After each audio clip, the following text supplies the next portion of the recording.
defenders, I think, it's like.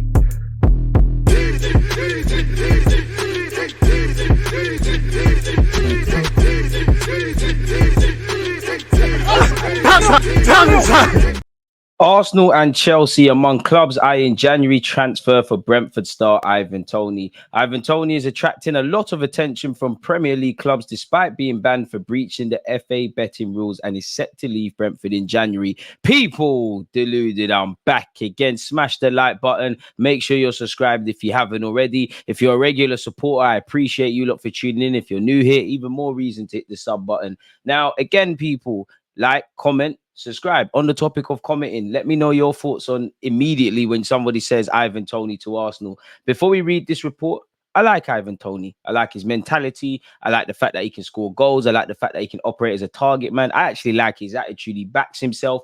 And I do think someone of that profile, you know, someone that can kind of score goals as well as doing the general play and all of that sort of jazz, can take Arsenal to another level from being a team that last season got 80 odd to ultimately 100. You know, if we can turn, you know, to a team that gets 100 odd, if we bring in another striker, if Jesus keeps doing his thing, if the other players dotted around the squad keep chipping in, then that turns some defeats into draws, some draws into victories, and ultimately more points on the board in the Premier League. You know, if you're playing Manchester City for a Premier League title, you need to kind of win all of your games and hope that they also drop points, which you naturally will as well. And I think against a goal in Pep Guardiola is sad because, well, the game's developed, but I genuinely feel you've got to be targeting 90 odd points in August if you genuinely want to beat Manchester City to the Premier League title. Of course, you know, depending on what happens in the Premier League throughout the course of the season, it could be more points, it could be less points, but generally that.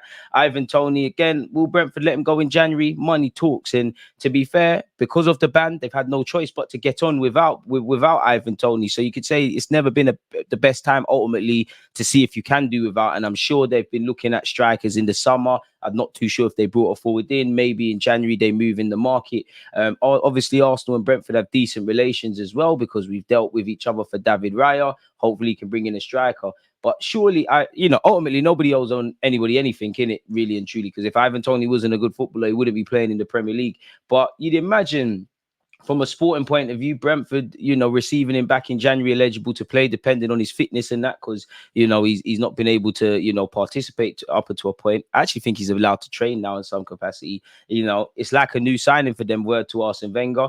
And also, surely if you're Brentford and if you're Ivan Toney, you kind of feel compelled to at least have a degree of loyalty to Brentford, at least to the end of the season. Obviously, Ivan Toney, like in life, you want to, you know, do as good as you can, and a football career is short. Wants to play in the Premier League, fight for trophies, etc. But they've stood behind you, you know, and I also think Thomas Frank has backed him as well. From the moment this information came out in relation to his betting, you know, Thomas Frank stood behind him and echoed that everyone around the club will be there for Ivan Toney, really. We all know he's done an interview on a podcast and he said he was a Liverpool fan growing up. He admires Arsenal. I'm sure everybody in the top six, maybe a couple of clubs from abroad, would be open to Ivan Toney. Now, there's no smoke without fire because we have been linked with Ivan Toney. We have been linked with Osimhen. We have once again been linked with Vlahovic and Ivan Ferguson. So, again, it could just be rumours, but surely when you deep it, maybe Arsenal are looking for a striker. In that regards, because you look at our team, obviously we've not won trebles and quadruples and won major honors and things, so we can always improve across every area. But definitely, you know, in the last few recent years, for want of better phrases, surely we've never had a better squad than we've had now. And I do think if you're looking for areas to improve, competition / someone that maybe even could take the place of Bukayo Saka on the right hand side, I would say up front as well, another midfielder wouldn't go amiss. And I'm sure there's other areas. And again, everyone's going to be interested in him. You know, there's a free striker vacancy really at Spurs with Harry Kane's departure. Chelsea need an out-and-out forward. Arsenal could do with one, and I'm sure there's a couple of other clubs. The auction has effectively begun for Ivan Toney, and there'll be no shortage of takers. Chelsea, Arsenal, and Tottenham are likely to be in the mix for the centre forward, who will come with a guarantee of goals, assists, and a physical presence. Brentford will demand at least 60 million for a player in January who will have just 18 months left on his contract. Now, I didn't know about the length of his contract, and that's where things get interesting. Has he not changed agents as well? Now, that could be a ploy employ to, you know, get better marketing and brand endorsement deals. That could be to get a better deal from Brentford. That could be, you know, I'm sure he signed to the same agency that had Bale and's got a star list of players, because he's now thinking, I've outgrown Brentford to a degree. I want to take the step up as a footballer. You know, he has been in the England squad. He's rubbed shoulders with people that are playing in Europe and things. Not to take anything away from Brentford, because I'm a big fan of how they maneuver as a football club. 60 million, definitely where you look at what Napoli might ask for Osimhen. I'm not too sure on what Juventus would ask for Vlahovic. Ivan Ferguson of Brighton gonna have to bid 100 odd million quid, 80 to 100 odd million quid to start dialogue with Tony Bloom's club, really. And that's, it could go a lot more. Caicedo played 40 odd times for Brighton, went for 100 odd million. Where does that leave you? But at 60 million quid at 28 years of age, in fact, not 28 until next March, obviously an English homegrown player, all of that jazz, mentality and all these things, that could be a Premier League proven, which obviously Arteta, we've signed a number of players that have played in the Premier League, the Havertz, the Jorginhos, technically Benjamin White, Aaron Ramsdale as well, Kai Havertz, Declan Rice, you know, William Cedric didn't really work out. And there's probably some other players that I've missed out there. People, let me know in the comments. So yeah, we'll have to see. And unless they get the right price, then they will not sell in the next transfer window, and we'll see it out until at least next summer, knowing his goals will help them push up the table. Ivan Toney, who does not turn 28 until next March, returned to training this week, having served half of his 8-month ban for breaching strict FA rules on gambling. The England international will not be able to play again until January, but at least, he's allowed to train. The club's already lining up moves on the player who is clearly in the mood to leave Brentford, having just switched agents to join Jonathan Barnett's CAA Stellar Group, who have an A-list client base and have they've overseen great deals, people, including the likes of Jack Grealish and Ward-Prowse. Allegedly, Man United would also have been interested last January, but for the transfer ban hanging over Ivan Toney, potential ban. Really two things at once. Now they have signed Højlund, their interest has waned. Arsenal would almost certainly have made a bid last summer had Toney not been banned, even though Ivan Toney would wind up our Mikel Arteta with a social media post. We all saw the verbal. Him and Gabriel seem to be indirecting each other. Toney provides a physical presence that you could argue Arsenal lack, and it could also open up the chance to use him as a central forward with the option to play Jesus from the left or on the right if Saka needs a break or not quite cutting it. Arsenal also need a boost in their title challenge by January. It is obvious they need a more ruthless centre forward to give them more of a cutting edge. I wonder what that would mean for Eddie Nketiah, because if you sign a man for 60 odd million, he's going to be first choice. Him and Jesus primarily. There is scope for Eddie to get games, but you know, your game time within reason is fairly scarce, even though you've got a lot of football now. What would that mean indirectly for the bench as well? Because we are getting a better squad, and assuming a couple of our players were fit at this moment in time, you know, maybe a Nelson or Nketiah, or even Smith Rowe, really and truly, or anybody really, might not be in the match day squad. So maybe an attacker would have to leave. But I do think a striker and another option that can play on the right-hand side would provide us with another dimension, if I'm honest with you. Both Chelsea and Tottenham could do with goals and end product for a centre forward. Toney is intelligent with his link-up play, provides goals and assists. Chelsea have been playing well but have lacked a striker. Tottenham's obviously sold Harry Kane. Clearly, the talk of Toney moving has only been increased after Brentford boss Thomas Frank admitted on Sky's Monday Night Football that they might be willing to sell at the right price. I think every club in the world are a selling club except for 5 or 6 clubs. We are a selling club if the price is there. To be fair, who's not really a selling club, because I would throw Barcelona up there, but you know, in recent years with their finances, they had to let a couple of players go, really and truly. So I would say historically, but in the modern day right now, Barcelona are not one. I'd say Bayern Munich are one, Real Madrid are another, Paris Saint-Germain don't need to sell players potentially like that. City, they will let you go. You know, Pep doesn't really fight you if you say you want to bust out and things, unless you're Bernardo Silva, but they're probably not a selling club now.